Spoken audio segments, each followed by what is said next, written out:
এরকম করতেছেন কেন আপনি? যেটা তো অনেক পানি। ঘাস তো পানিতেই হয়, জীবনে ঘাস কাটেন নাই? পানিতে থাকে না, অনেক ঘাস কাটছি, তখন মনে হয় অন্য সিজন ছিল। এই যে এখানকার ঘাসগুলা ভালো আছে, সুন্দর করে ঘাস কাটে বস্তার মধ্যে ভরবেন। দেখেন আবার ওই যে ধান আছে ওইদিকে, ওইটা কাটেন না, মাইন্সের দিবে পিটেন ধরে খাইলে। একটা কথা বলবো, কিছু মনে করলে? বলেন।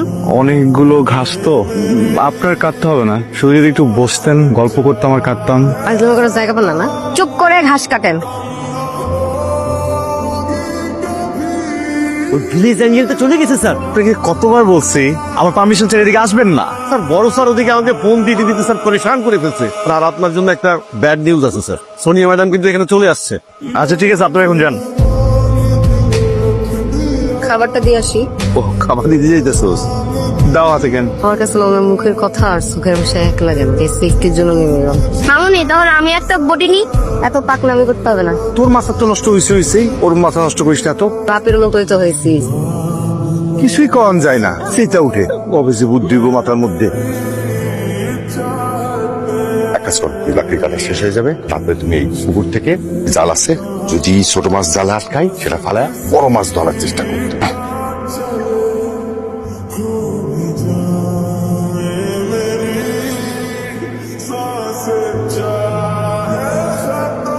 স্যার স্যার ওইটা পালায় না স্যার, ওইটা ধরে। কিন্তু এইসব মাছ টাছ ধরা আমার জন্য স্যার গ্রামে চিন্ত।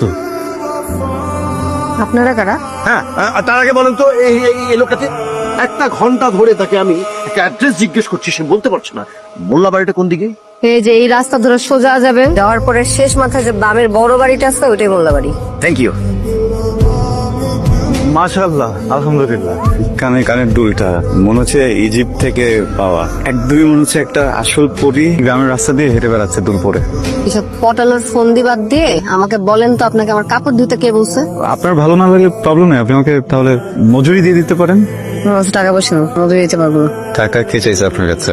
তো অন্যভাবে মজুরি দিতে পারেন। একদম পানির মধ্যে নিয়ে চুবাবো। আমি বলতে চাচ্ছিলাম যে আসার পর থেকে শুধু কাজই করতেছি, গ্রামটা তো চেনা হলো না, দেখা হলো না। আচ্ছা ঠিক আছে, ভেবে দেখবো। আপনি এখন যান মাছ ধরে।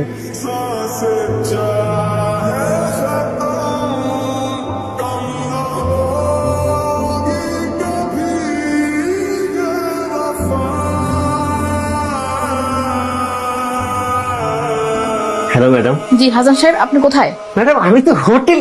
ও এখানে তো কেউ নেই। ম্যাডাম আপনি কোথায় ভুল হোটেলে চলে আসছেন ম্যাডাম, ওই কাউকে তো দেখছি না।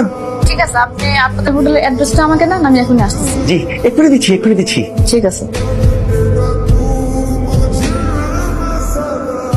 কেমন তোমাকে দেখলাম মায়া লাগে।